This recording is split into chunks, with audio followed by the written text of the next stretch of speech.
So next topic है हमारा consumer surplus. अब कंज्यूमर सरप्लस क्या है? तो कंज्यूमर सरप्लस इज कैलकुलेटेड और it is a measure of the difference between the maximum amount the consumers are willing to pay and what they are actually paying. Okay, so it is a measure of difference between maximum price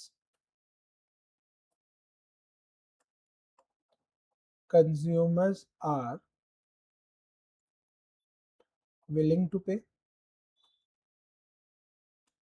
and what they are actually paying. तो अगर मैं इसको लिखना चाहूँ तो consumer surplus कैसा निकले? तो it is equal to the maximum price the consumers are willing to pay minus price actual. ठीक है, माइनस प्राइस एक्चुअल। क्लियर हुआ यहाँ तक? क्लियर हो गया यहाँ तक? Any doubt?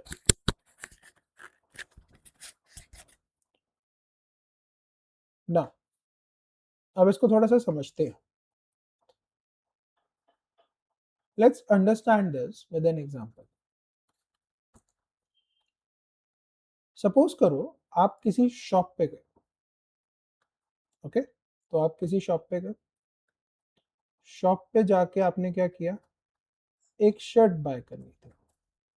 ओके, तो आप शॉप पे गए, शॉप पे जाके आपने शर्ट बाय करी। ओके, नाउ अब शर्ट इतनी सारी आप देख रहे थे, उस पे जाके आपको एक शर्ट पसंद आ गई। ठीक है, अब शर्ट आप जब देखते हो, आपको कोई पसंद आई है तो ऑब्वियसली आप उसका रेट भी चेक करोगे। नॉर्मल सी बात है, हर कोई करता है कि भाई शर्ट है, देख लेते क्या रेट है। बट नोटिस मानते, जब भी आप या तो रेट चेक करने वाले होते हो या आप शॉपकीपर से उसका रेट पूछने वाले होते हो, before that there is always a price that you are ready to pay. ठीक है, बड़ा सिंपल सा एग्जांपल दे। जैसे आप लोग गए, आपने कोई शॉप पे गए, शॉप पे जाके आपने बोला कि यार ये शर्ट बड़ी अच्छी लग रही है। तो शर्ट देख के आप पहले क्या देखते हो? आप शर्ट देखोगे ऐसे से आगे पीछे इतना, ठीक है यार अच्छी लग रही है, ट्राई किया। फिर अपने मन में लगाते हो क्या? यार इसके 700-800 रुपये मांगेगा तो ठीक है। करेक्ट, हर कोई करता है। Correct, it's normal thing. तो आप क्या करते हो? अपने ही मन में क्या करते हो? एक प्राइस सेट कर लेते हो कि यार इतने तक मांगेगा दुकानदार, शॉपकीपर, तो मैं दे दूंगा, तो मैं शर्ट खरीद लूंगा। अगर इससे ज्यादा मांगेगा तो फिर नहीं मांगूंगा। करेक्ट, ठीक है, तो हर कोई ये करता है। ओके, तो सबके मन में होता है। तो लेट्स से आपको ऐसे, आपने शर्ट देखी, आपको शर्ट पसंद आ गई, तो आपने अपने मन में एक प्राइस रखा। ठीक है, the price you are willing to pay. तो आपने सेट कर लिया कि यार शर्ट अच्छी है, ब्रांडेड है, तो अगर इसके 1000 रुपए तक मांगे जाएंगे तो आप दे दोगे। हाँ, 1000 के ऊपर अगर इसने 1100 भी मांगा ना, तो मैं फिर इससे नहीं, फिर मैं इससे नेगोशिएट वगैरह सब करूंगा और इससे मैं देखूंगा, देगा 1000 में तो ठीक है, नहीं है तो मैं नहीं लूंगा, महंगा बहुत है। करेक्ट, हर कोई ये करता है। तो जैसे ही आपने दुकानदार से पूछा कि हाँ भैया बताइए इसका क्या रेट है, तो now shopkeeper asked a rate. So it asked a price of 800 rupees. आप अपने मन में कितना सोच के बैठे थे? कितना दे दोगे? 1000 रुपए। ठीक है, आप अपने मन में कितना सोच के बैठे थे कि आप क्या करोगे? 1000 रुपए दे दोगे। बट शॉपकीपर ने मांगा ही कितना? ओनली 800। अब आपको क्या लगा कि यार 1000 रुपए की चीज है, शॉपकीपर क्या कर रहा है? 800 रुपए में दे रहा है। ठीक, 1000 रुपए की चीज है, शॉपकीपर क्या कर रहा है? 800 रुपए में दे रहा है। तो अब आपको क्या लगेगा? ये चीज सस्ता लगेगा। करेक्ट, तो यहां पे आपको क्या लगा? सस्ता लगा। तो आपको कितना सस्ता लगा? 200 rupees. This is your consumer surplus. Okay, this is your consumer surplus. तो कंज्यूमर सरप्लस बेसिकली है क्या? When we are saying the price you are willing to pay, तो बेसिकली ये होता क्या? This is the value perceived, कि आपको लगता है कि यार इसकी इतनी वर्थ है, इस जो भी आइटम है, जो भी एसेट है, जो भी आपका कोई आप परचेज कर रहे हो, जो भी गुड है उसको आप बोलते हो या सर्विस है तो उसको आप करते हैं इसका इतना वर्थ तो है, करेक्ट? बट अगर शॉपकीपर ने, सेलर ने इससे कम पैसा मांगा, तब आपको क्या लगने लग जाता है कि यार ये सस्ता है, ये आपको बड़ा सस्ते में मिल गया, तो आप क्या करोगे? खरीद लेते हो। बट यही अगर वो आपसे मांगता, लेट्स से वो कहता नहीं सर ये तो 1800 की है, अब क्या होता? अब आप क्या बोलते? अरे यार क्या बात कर रहे हो, 1000 रुपए की चीज लग रही है, 1800 रुपए आप मांग रहे हो, तो उसमें आपका कंज्यूमर सरप्लस क्या होता? नेगेटिव। ठीक है, तो कभी भी आप वो चीज खरीदोगे? तो आप कभी भी ये चीज नहीं खरीदोगे। ओके, तो चीज कोई भी आप खरीदोगे कब? जब आपको वैल्यू परसीव्ड क्या होगी उसकी, ज्यादा होगी then the value asked, then the price asked. तो अगर आपको कंज्यूमर सरप्लस पॉजिटिव मिलेगा, पॉजिटिव लगेगा, तभी आप आइटम खरीदोगे, वरना आप नहीं खरीदने वाले। क्लियर हो गई ये चीज? Any doubt in this?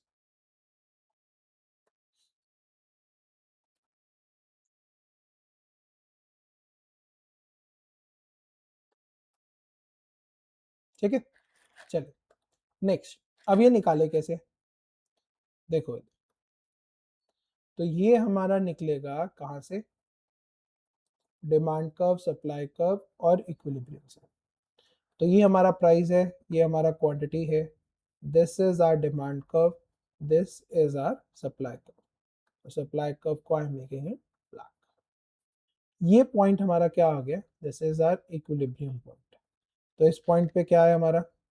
तो quantity supplied is equal to quantity demanded, तो इसको हमने क्या बोला? Quantity equilibrium. और ये हमारा क्या है? Price equilibrium. तो आप जो प्रोडक्ट खरीदोगे, ठीक है, जो क्वांटिटी आप खरीदोगे वो किस पे खरीदोगे? So this is the actual price paid. ठीक है, तो ये आपका क्या है? This is the actual price paid. Okay, now what is the maximum price that you are willing to pay? तो कंज्यूमर के पर्सपेक्टिव से देखिए तो डिमांड है, तो मैक्सिमम प्राइस क्या हो सकता है? This is your P max. So this is the maximum price consumers are willing to pay.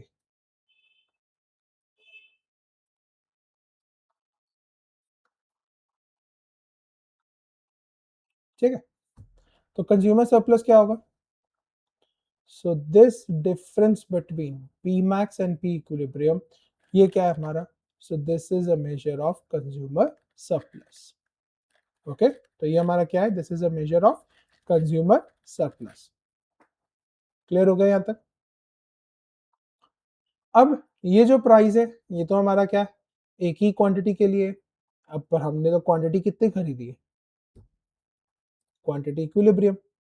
तो हमारा जो कंज्यूमर सरप्लस बनेगा, फिर वो कैसा बनेगा? That is this shaded reason.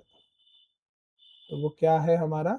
This shaded region is our consumer surplus. Okay, तो ये जो हमारा शेडेड रीजन है, ये हमारा क्या है? Consumer surplus.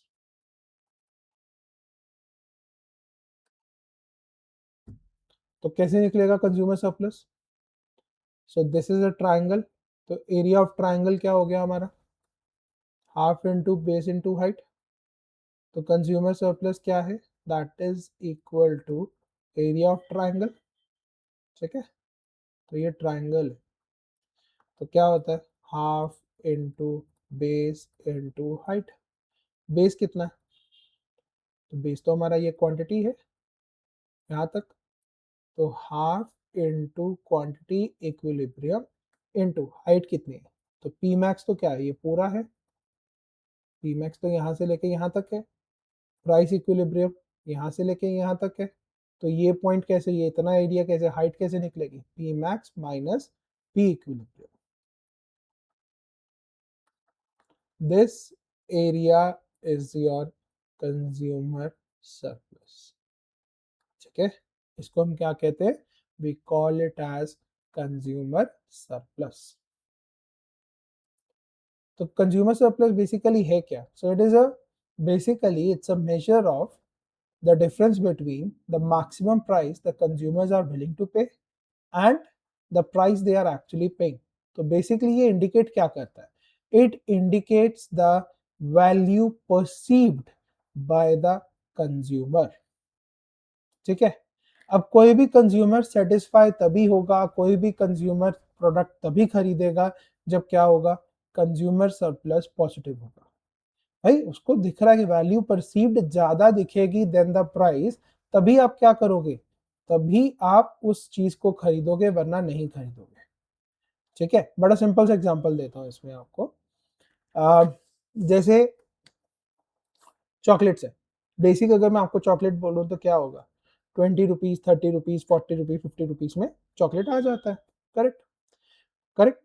बट जब आप एक देखते हो फेरो रोशर का बॉक्स आता है, फेरो रोशर का बॉक्स क्या है, अब वो बॉक्स आप देखोगे वो 300, 400, 500 से नीचे कोई बॉक्स नहीं आता उसका। करेक्ट, अब आप उसमें अगर देखोगे तो है तो क्या, वो चॉकलेट ही तो है, it's a simple chocolate. But still क्या है अब उसको, अब उसकी पैकिंग क्या होती है, वो आप कभी भी नोट करना हमेशा गोल्ड रैपर में आएगी, कभी भी वो सिल्वर रैपर में नहीं आती, गोल्ड रैपर में आती है। क्यों गोल्ड रैपर में आती है? रीजन इज कि गोल्ड अगर आप देखोगे, gold is perceive to be more valuable than silver. इसीलिए जो प्रोडक्ट है, अब इंडिया में भी अगर आप बात करोगे तो क्या हो, गोल्ड भाई हम जब भी कोई शादी वगैरह में जाते हैं, ठीक है, तो कोई बहुत खास होता है तो हम उसको क्या करते हैं, गोल्ड गिफ्ट करते हैं थोड़ा बहुत, या वो सामने वाला गिफ्ट करता है या आप गिफ्ट करते हो, तो गोल्ड हमारे यहाँ ऐसे चलता है। So gold is perceive to be valuable. तो कभी भी आप देखना फेरो रोशर का जो चॉकलेट आएगा वो हमेशा गोल्ड रैपर में, वो एकदम रैप्ड होगा, उसकी आपको एक प्रीमियम लुक दी जाती है वो बेसिक चॉकलेट ही। अगर आप अदरवाइज सोचो तो उसका चॉकलेट क्या है, वो ठीक है भाई 50-100 रुपए का चॉकलेट होगा, उसकी कॉस्टिंग भी इतनी आती है, 100 रुपए से ज़्यादा उसकी कॉस्टिंग नहीं है। बट क्या है, उसे बेचा जाएगा कितने में, 300, 400, 500, 600, 1000 रुपए के बॉक्स में बेचा जाएगा। करेक्ट, ऑल बेस्ड अपॉन उसकी पैकेजिंग। वो सब क्या है, आपको एक प्रीमियम फील देती है। आप भी कहते हो नहीं यार बड़ा अच्छा है, देखो अलग से वो कपड़ा नीचे लगा होगा, प्रॉपर एक सेटिंग में पड़ी होगी चॉकलेट।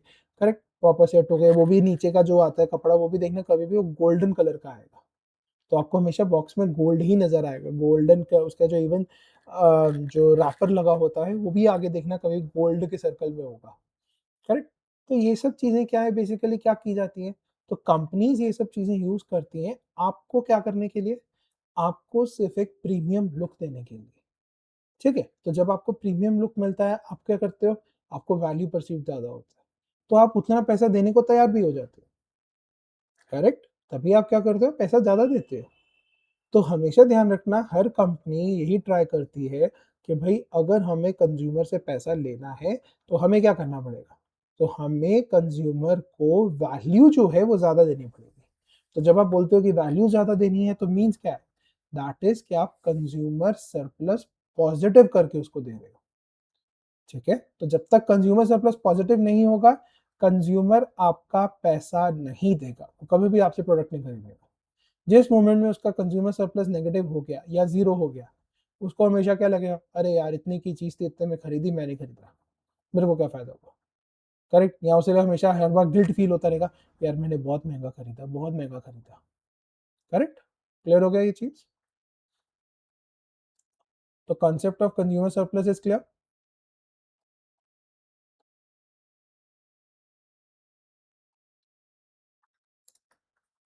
ओके, ऐसे ही नेक्स्ट हमारे पास आता है प्रोड्यूसर सरप्लस। सो प्रोड्यूसर सरप्लस क्या है, सो it is basically measure of difference between the actual price at which he is selling the product and the minimum price at which he is willing to sell। तो basically क्या है, तो producer surplus किसका major हो गया, तो it is a measure of the price of the actual selling price minus minimum price at which he is willing to sell. तो इतने प्राइस पे तो प्रोड्यूसर क्या कर रहा है, बेचने को तैयार है कि हाँ ठीक है भाई, आप अगर इतना प्राइस भी बोलोगे तो दे देगा, ले लो यार कोई बात, खत्म करो, मेरे को अपना माल बेचना है, ठीक है। ओके, सो प्रोड्यूसर सरप्लस क्या है, so producer surplus is a measure of the difference between actual selling price and the minimum price at which the product he is willing to sell. अब ये कैसे बनता है और इसका इंटरप्रिटेशन क्या है, ये भी करते हैं, ठीक है। So this is our demand curve, this is our supply curve, this is the equilibrium price, this is the quantity equilibrium, ठीक है। अब इसको थोड़ा सा एग्जांपल से पहले समझाता हूँ, ठीक है क्या, सेम एग्जांपल, ये शर्ट का एग्जांपल ले लेते हैं। अब आपने क्या किया था, जब आपने शर्ट खरीदनी थी तो आपके मन में जब भी आपने प्राइस पूछा, तो प्राइस पूछने से पहले आपने मन में आपने प्राइस सेट कर लिया कि यार ठीक है, 1,000 रुपये आपने बोला था कि यार 1,000 रुपये अगर मांगेगा तो 1,000 रुपये तक मैं दे दूंगा इसको, ठीक है। अब जब आपने उसे रेट पूछा तो शॉपकीपर ने क्या बोला, 800 रुपये, ठीक है। आपको क्या लगा, बड़ा सस्ता है यार, 1,000 रुपये की चीज़ लग रही है, 800 रुपये में दे रहा है, खरीद लो। तो थोड़ा बहुत आपने चूचू किया, नहीं भैया और नेगोशिएट करो और नेगोशिएट करो, फिर आपने उसने बोला नहीं सर ये हमारा तो फिक्स प्राइस है, ये हुआ है, तो ठीक है, ये आपने डन करके लिया है, करेक्ट। अब जरा प्रोड्यूसर के पॉइंट ऑफ व्यू से सोचो, अब जब आपने उसको पूछा कि भाई what is the price, shopkeeper को एक अंदर से था कि यार ये बंदा ना कंज्यूमर है, कंज्यूमर हमेशा ये डिस्काउंट मेरे से मांगेगा ही मांगेगा, करेक्ट। हर कोई करता है, हर को पता होता है कि भाई आप हर दुकान पे जाओगे तो उसको पता है, शॉपकीपर को पता है कि यार ये आया है, कंज्यूमर आया है, कस्टमर आया है, कस्टमर आके मेरे से डिस्काउंट मांगेगा ही मांगेगा। तो उसको पता था कि यार अगर मैं इसको, अगर मान लो मैं इसको 600 रुपये कह दूँ, तो मैं अगर 600 रुपये बोलूंगा तो ये और डिस्काउंट मांगेगा मुझसे, तो इतना तो मेरा कॉस्टिंग है, तो 600 रुपये तो मेरा कॉस्टिंग है, तो इसमें तो मेरा मुश्किल से थोड़ा बहुत प्रॉफिट निकलेगा, तो मैं कहाँ से इसको दे दूंगा 600 रुपये में, और इसके ऊपर डिस्काउंट बोल दिया कहीं, तो मैं कहाँ से डिस्काउंट कर दूंगा, करेक्ट। तो जब भी शॉपकीपर आपको रेट बताता है तो वो हमेशा क्या करता है, एक थोड़ा सा प्राइस बढ़ा के बोलता है। अंदर से अब शॉपकीपर बैठा है, यार ठीक है, चलो यार ठीक है, ये शर्ट है, 700 रुपये में मैं बेच दूंगा इसको, 700 रुपये में डन कर दूंगा। अब पर उसको पता है कि भाई तुम डिस्काउंट मांगोगे, क्या करे, तो उसने आपको पहले ही रेट क्या बोला, सर 800 रुपये लगेगा, ठीक है। अब 800 रुपये जब उसने बोला, उसके मन में प्राइस कितना था, उसने तो आपको 100 रुपये बढ़ा के बोला है, रीजन भी, उसे पता था कि भाई आप क्या करोगे, आप क्या करोगे, आप तो डिस्काउंट मांगोगे। तो उसके मन में क्या था, यार 700 रुपये तक मैं छोड़ दूंगा, 700 रुपये तक मैं इसको बेच दूंगा, ठीक है। इसलिए उसने क्या किया, 700 की जगह आपको क्या बोला, 800 रुपये, तो 100 रुपये उसने आपको क्या बोला, एक्स्ट्रा, ठीक है। तो 100 रुपये उसने आपको क्या बोला है, एक्स्ट्रा बोला कि ठीक है नहीं यार, 700 रुपये है पर 800 बोलता हूँ, 800 बोल के डिस्काउंट डिस्काउंट बोलेंगे तो मैं कर दूंगा 700 रुपये में, correct.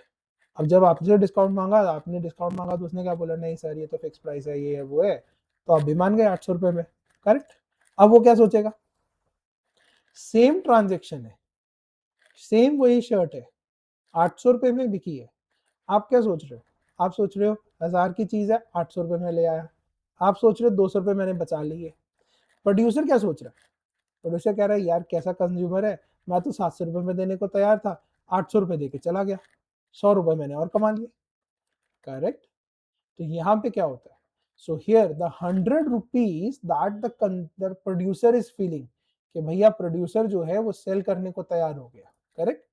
So let me write it down here, so the minimum price, so minimum price at which producer was willing to sell, तो ये कितना है 700। तो यहाँ पे वो 700 रुपए में देने को तैयार था, बट आपने तो कितने में खरीदा 800 रुपए में। तो कंज्यूमर प्रोड्यूसर क्या सोचेगा, चल यार 100 रुपए मैंने एक्स्ट्रा कमाया, correct.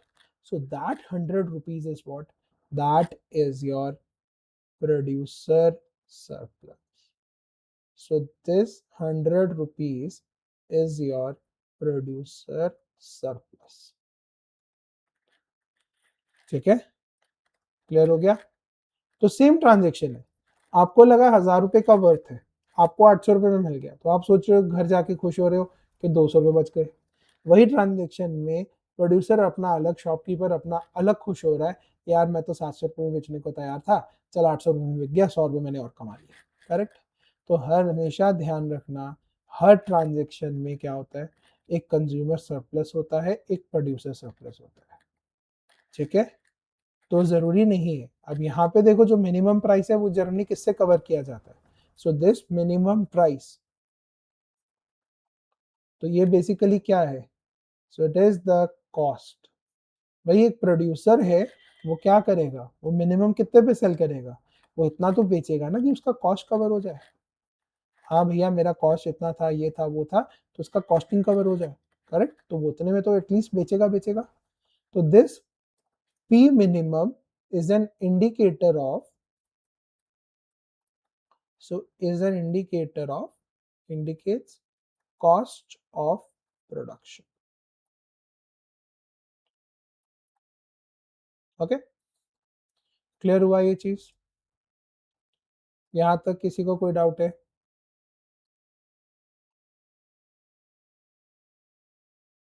Anyone having any doubt in this, please ask।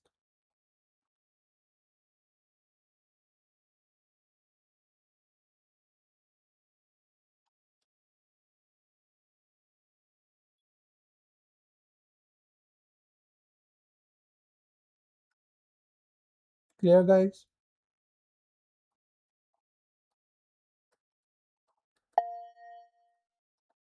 Okay, अब ये प्रोड्यूसर सरप्लस निकलेगा कैसे, देखो, तो ये आपका प्राइस इक्विलिब्रियम है, this is your price minimum, तो ये आपका क्या है, price minimum. So this minus this, ये आपका क्या है, so this is price equilibrium minus P minimum, ठीक है। so this is price equilibrium minus P minimum। तो ये एरिया जो है हमारा, ये हमारा क्या है, this is your producer surplus, ठीक है। तो कैसे निकलेगा, तो प्रोड्यूसर सरप्लस कैसे निकलेगा, so it is equal to half into quantity into, तो वही ट्राइंगल का एरिया है, तो बेस इनटू हाइट, तो half into base into height, तो बेस क्या हो गया आपका, दैट इज दिस क्वांटिटी, तो हाइट क्या हो गई दिस वन, तो ये कैसे निकलेगा, P equilibrium minus P minimum. Okay, so P equilibrium minus P minimum, so this area is your producer surplus।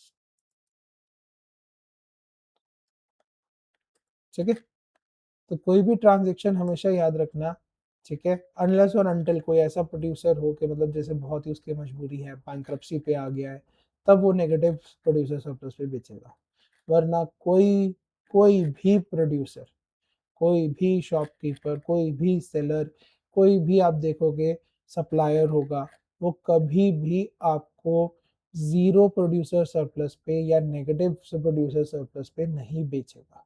वो हमेशा कब बेचेगा, जब उसके पास पॉजिटिव प्रोड्यूसर सरप्लस होगा, ठीक है। हाँ बैंक्रप्सी पे है फिर उसका नेगेटिव है भाई, फिर अलग सिचुएशन है, अब तो मजबूरी हो गया कि भाई खत्म है, वो तो एसेट है, बेचना है, ये है वो है, तब अलग सिचुएशन आएगी, ठीक है। वरना हमेशा आप देखना, इवन अगर कभी आप नोटिस करना दुकान पे जब आप जाओगे तो बोलेंगे डेड स्टॉक है सर, एक ही पीस बचा है, तभी वो आपको सस्ता जरूर बेचेगा, बट कॉस्टिंग से कम नहीं बेचेगा वो, तो अपना मुंह बोलेगा सर मैं तो कॉस्टिंग ही निकाल रहा हूँ, वो कॉस्टिंग के साथ साथ थोड़ा बहुत प्रॉफिट तो अपना अर्न कर ही रहा है, ठीक है, ये हमेशा होता है। ओके, क्लियर हो गया यहाँ तक? तो हर ट्रांजेक्शन में क्या है, तो अगर आप नॉर्मली देखोगे तो हर ट्रांजेक्शन पे आपका एक कंज्यूमर सरप्लस भी बनेगा, एक प्रोड्यूसर सरप्लस भी बनेगा, ठीक है। अब ऐसा जरूरी नहीं है कि प्रोड्यूसर का ज्यादा होना चाहिए या कंज्यूमर का ज्यादा होना चाहिए, नहीं, तो हो सकता है कंज्यूमर का ज्यादा हो जाए, हो सकता है प्रोड्यूसर का ज्यादा हो जाए, तो उसमें हम कुछ नहीं कह सकते, that is not an issue. Okay, तो किसका सरप्लस ज्यादा होगा that is not a problem for us, हमारा बस मेन कंसर्न क्या है कि कंज्यूमर सरप्लस पॉजिटिव होगा, तो एक सेम ट्रांजेक्शन पे कंज्यूमर सरप्लस पॉजिटिव होगा, सेम ट्रांजेक्शन पे आपका जो प्रोड्यूसर सरप्लस है वो भी पॉजिटिव होगा, ठीक है। तो ये पॉजिटिव होंगे तभी ट्रांजेक्शन होगी, वरना ट्रांजेक्शन नहीं होगी। ओके, तो this is your consumer surplus, so this is your equilibrium price and this is your quantity equilibrium, this is your P max, this is your P min and this is your producer surplus,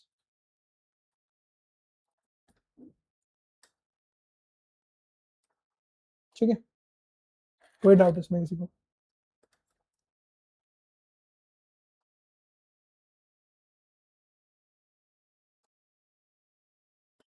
Any doubt in this?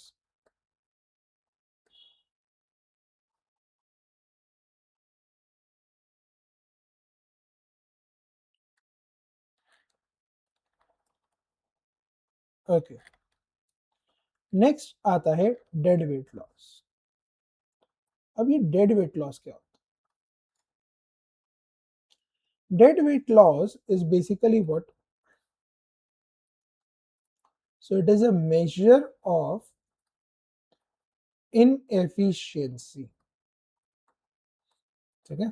So dead weight loss क्या है, it is a measure of inefficiency in the system,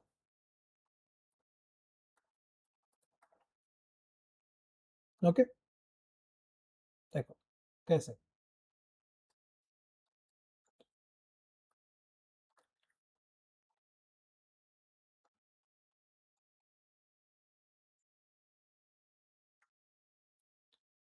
let's say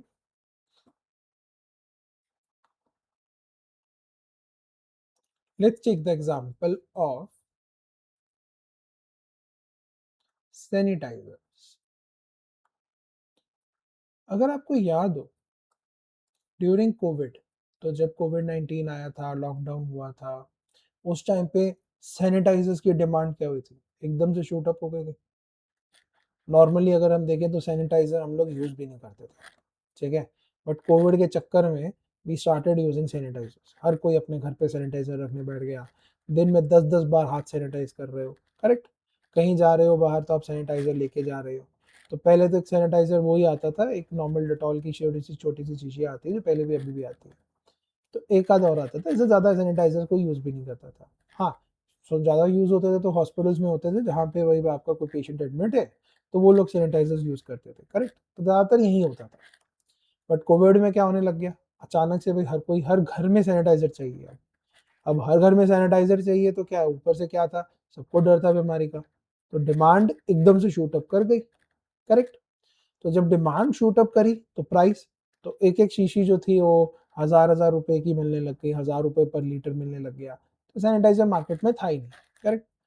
इसी चक्कर में government ने क्या किया, government introduce cap, government ने क्या बोला कि भाई सैनिटाइजर है, मैक्सिमम रेट जो आप चार्ज कर सकते हो सैनिटाइजर का वो ये है, इससे ज्यादा आप रेट नहीं चार्ज कर सकते, तो उन्होंने एक रेट फिक्स कर दिया, पर लीटर आप इतना चार्ज कर सकते हो, इससे ज्यादा चाहे आपकी कॉस्टिंग हो ना हो, इररिस्पेक्टिव ऑफ दैट, उससे कोई मतलब नहीं है, ठीक है, उससे कोई मतलब नहीं सरकार को, सरकार ने बोला कि भैया ये एक रेट फिक्स हो गया है, इससे ज्यादा आप चार्ज नहीं कर सकते, चाहे आपकी कॉस्टिंग ज्यादा की आ रही हो पर आप सेलिंग इतने में ही करो, करेक्ट। तो यहाँ पे एक क्या किया गया, गवर्नमेंट ने क्या किया, एक कैप लगा दिया, एक सीलिंग लगा दी कि इससे ज्यादा प्राइस नहीं चार्ज हो सकता। ठीक है, नॉर्मल में अगर हम देखें तो नॉर्मल में this was our demand, this was our supply, this was our price equilibrium. ठीक है, and this was our quantity equilibrium. Okay, तो यहाँ पे गवर्नमेंट ने क्या लगा दिया, एक सीलिंग लगा दी कि यार इससे ज्यादा आप चार्ज नहीं कर सकते हो, तो कुछ भी कर लो, इससे ज्यादा आप प्राइस चार्ज नहीं कर सकते। करेक्ट, अब सीलिंग लग गई, किसको नुकसान हुआ, प्रोड्यूसर है भाई, वो तो कितने में बेच रहा था, इक्विलिब्रियम प्राइस में बेचना चाह रहा था, बट सीलिंग लगने की वजह से अब वो क्या करेगा, वो तो सिर्फ इतने पे ही बेचेगा। तो किसको नुकसान हुआ यहाँ पे, प्रोड्यूसर को। क्यों, उसका जो सेलिंग प्राइस था वो आपने कम कर दिया, इक्विलिब्रियम प्राइस से नीचे लगा दिया आपने, तो उसको नुकसान हो गया। अगर प्रोड्यूसर को नुकसान है तो कंज्यूमर को क्या हुआ, कंज्यूमर को फायदा हुआ भाई। करेक्ट, वरना वो महंगा खरीदता, पर सीलिंग की वजह से उसको थोड़ा प्रोटेक्शन मिल गया, तो वो सीलिंग के पे खरीदेगा। करेक्ट, ठीक है। तो बट क्वांटिटी अब क्या होगी, अब इक्विलिब्रियम क्वांटिटी तो नहीं बिकेगी, तो इतने प्राइस के अराउंड, तो सीलिंग प्राइस के around how much quantity producers are willing to sell, तो क्वांटिटी सप्लाई कितना हो गया, this is our quantity supplied. इतनी क्वांटिटी के लिए what is the consumer surplus now we are having, so this was the price. ठीक, तो अब ध्यान से देखो, so this portion here, this one, this is our producer surplus, तो ये हमारा क्या है, producer surplus. Obviously producer surplus क्या हुआ है, कम हुआ है। ठीक है, प्रोड्यूसर सरप्लस क्या हुआ है, कम हुआ है।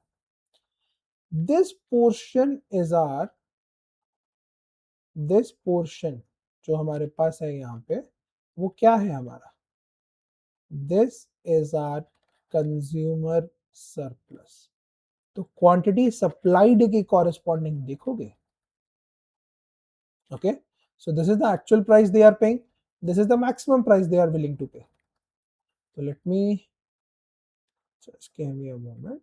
हाँ, तो ये हमारा क्या है, this is the maximum price and this is the actual price. तो ये डिफरेंस जो है, ये हमारा क्या है, this is our consumer surplus. तो ये ग्रीन वाला एरिया क्या हो गया, this is our consumer surplus, और जो ये येलो वाला है, ये क्या हो गया हमारा, this is our producer surplus. But बाकी का पोर्शन फिर कहाँ गया, तो अगर आप ये वाला पोर्शन देखोगे, let me mark it here, तो ये वाला पोर्शन कहाँ गया, ये पोर्शन ना कंज्यूमर को मिला, ना प्रोड्यूसर को मिला, किसी को नहीं मिला, ये तो किसी को नहीं आया, ना मेरे हाथ में आया, ना प्रोड्यूसर के हाथ में आया, ना कंज्यूमर के, तो किसी को नहीं मिला ये। तो this is your dead weight loss. तो बेसिकली ये क्या है, दिस इज द इनएफिशिएंसी, तो ये हमारा क्या है, इनएफिशिएंसी है। भैया ये हमारा क्या था, लॉस था। पहले क्या हो रहा था, जब आप नॉर्मल बना रहे थे तो यहाँ पे क्या था, जितना टोटल एरिया था वो क्या था, कंज्यूमर सरप्लस में और प्रोड्यूसर सरप्लस में बट रहा था। जरूरी नहीं इक्वली बटे, कंज्यूमर को कम मिला, प्रोड्यूसर को ज्यादा मिला, प्रोड्यूसर को कम मिला, कंज्यूमर को ज्यादा मिला, तो पॉसिबल था। बट क्या था भाई, सारा एरिया दोनों के बीच में बट जाता था।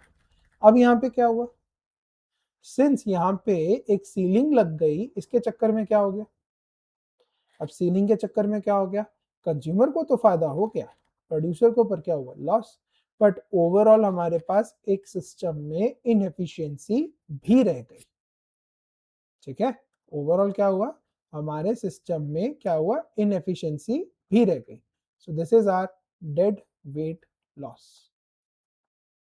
ओके, तो इसको हम क्या बोलते हैं, डेड वेट लॉस। क्लियर हुआ यहाँ तक, ओके, तो ये वाला पार्ट क्लियर हो गया। ठीक है, नेक्स्ट ऐसे ही जैसे तो यहाँ पे तो क्या था, सीलिंग लग गई थी भाई, मैक्सिमम प्राइस था, तो सीलिंग प्राइस क्या होता है,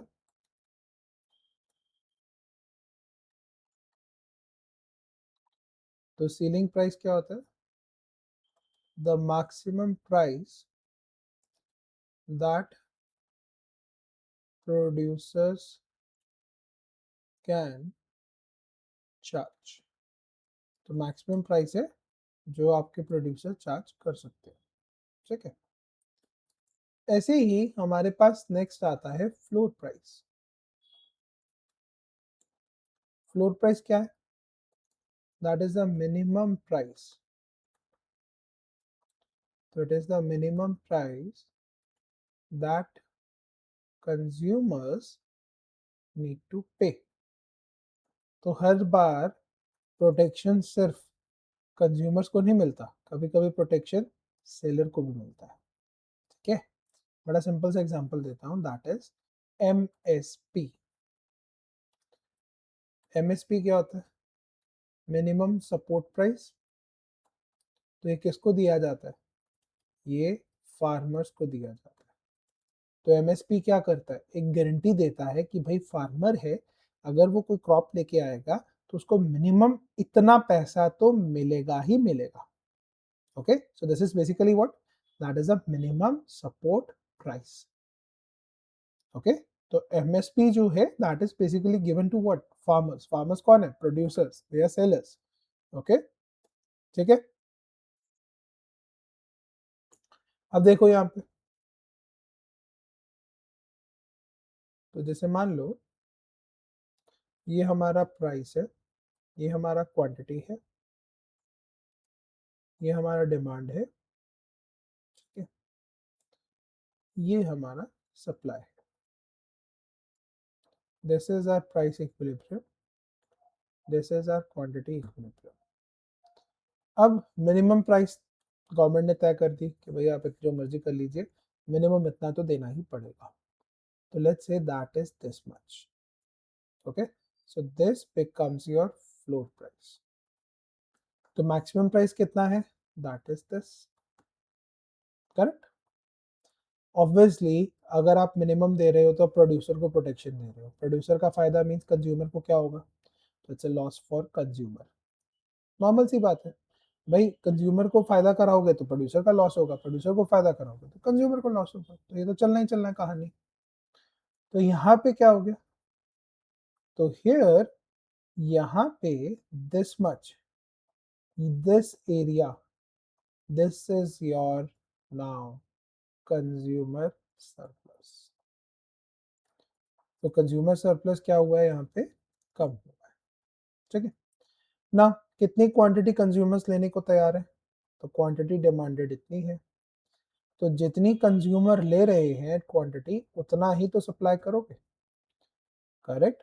तो what will be the producer surplus है, तो जो डिसाइड होगा प्रोड्यूसर सरप्लस, वो किसके अकॉर्डिंग डिसाइड होगा, according to the quantity demanded. So this portion is your producer surplus, ये हमारा क्या बन जाएगा, this becomes our producer surplus. तो ये हमारा क्या है, this is our producer surplus.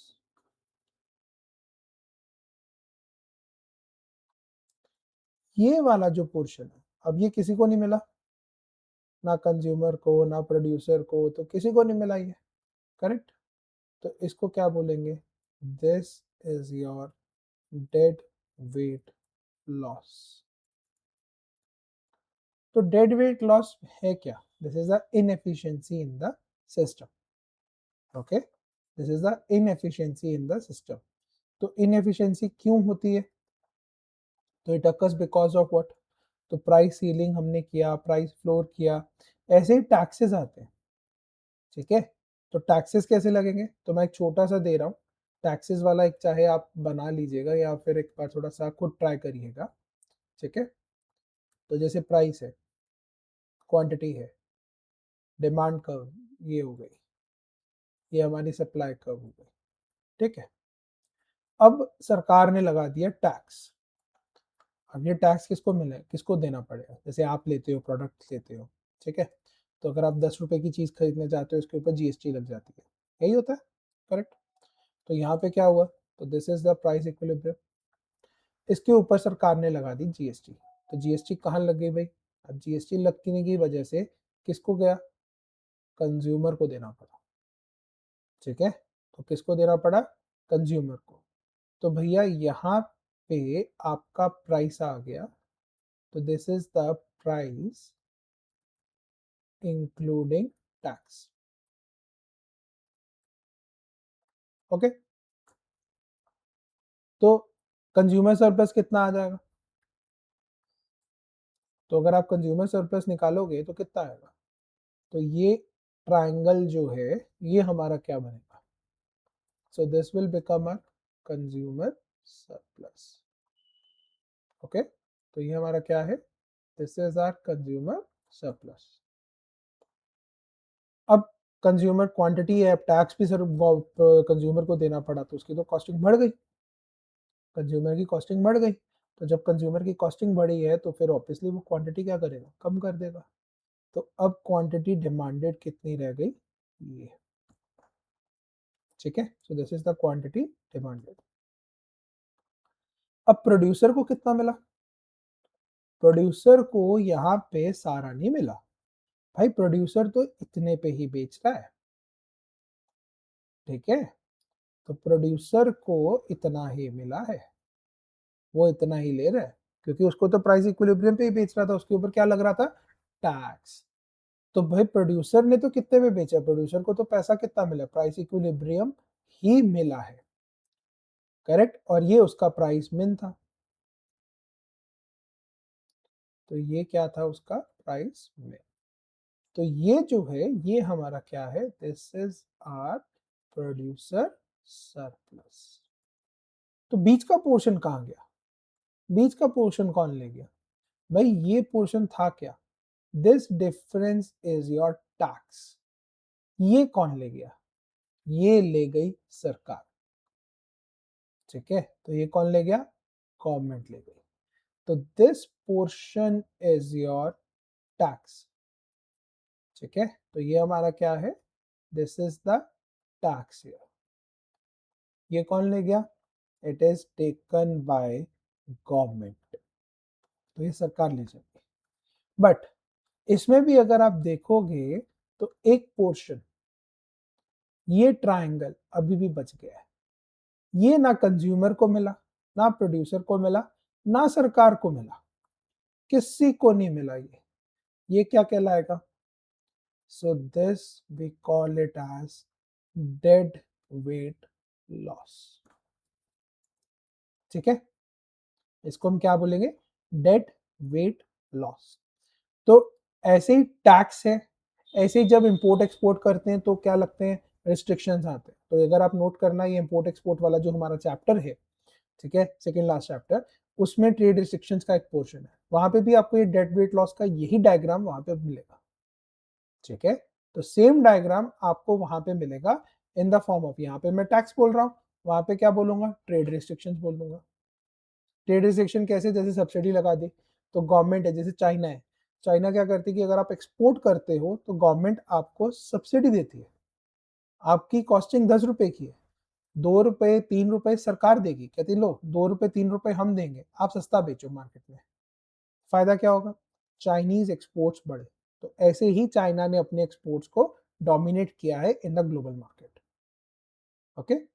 तो हमारे पास क्या हो गया, तो जब भी हमारे पास ये ट्रेड रिस्ट्रिक्शंस आएंगे कोटास की फॉर्म में, कोटास क्या होता है कि हम लिमिट लगा देते हैं कि भाई कुछ भी कर लो, इस क्वांटिटी से ऊपर ना इंपोर्ट कर सकते हो ना एक्सपोर्ट कर सकते हो किसी एक कंट्री में, ठीक है, जैसे कोटा लगता है इन कंट्रीज के लिए, नेपाल हो गया या म्यांमार, जो हमारे आसपास के जो हमारे नेबरिंग कंट्रीज हैं, ठीक है, इसी साइड नेपाल वाली साइड में, तो वहां पे हमारा क्या होता है, कोटा होता है कि भाई आप नेपाल से इतना ही क्वांटिटी है, इतना ही मंगा सकते हो।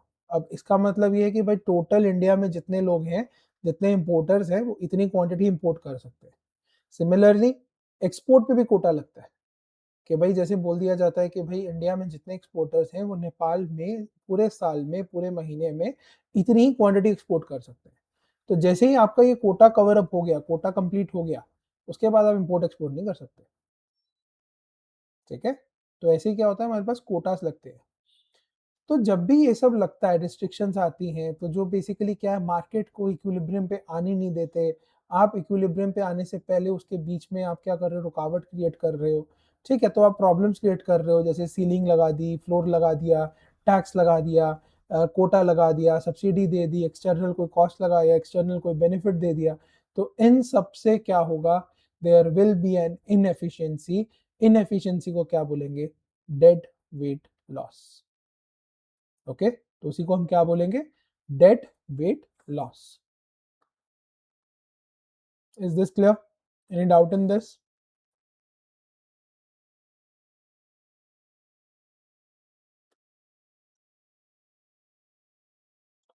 क्लियर हो गया यहां तक?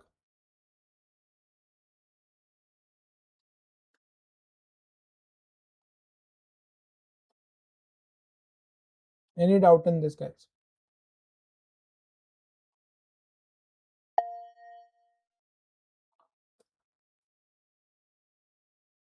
चलो ठीक है, इसको फिर कल करते हैं। ठीक है, so tomorrow we will start with the elasticity part. एक बार यहाँ तक जितना है उतना रिवाइज कर लो। ठीक है, इसमें बुक से पढ़ने की कोई ज़रूरत नहीं है। ठीक है, जैसे आपका अगर आप देखोगे तो CFA ने आपको वो दिया होगा, एक PDF देते हैं वो लोग for this pre requisite PDF। ठीक है, इकोनॉमिक्स का प्री रिक्विजिट का एक PDF अलग से आता है, तो वो सब पढ़ने की ज़रूरत नहीं है। सिर्फ आप ये स्लाइड्स कर लीजिए, जितना मैंने कराया उतना कर लीजिए, it's more than enough. Okay, इतने में आपका ये पूरा पोर्शन, पूरा सब कुछ कवर अप हो जाएगा। Okay, any doubt in this guys?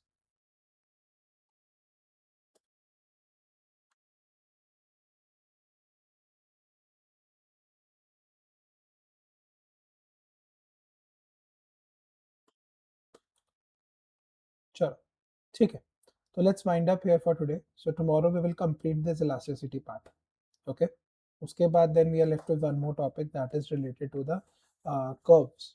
ठीक है, तो एक या दो क्लास कल तो नहीं होगा, खैर हाँ एक क्लास और लगेगी, तो 2 क्लासेस में, नेक्स्ट 2 क्लासेस में आपका ये पूरा कवर अप हो जाएगा। ओके, ठीक है, चलिए ठीक है guys, so let's find up here for today, so tomorrow we will continue from here.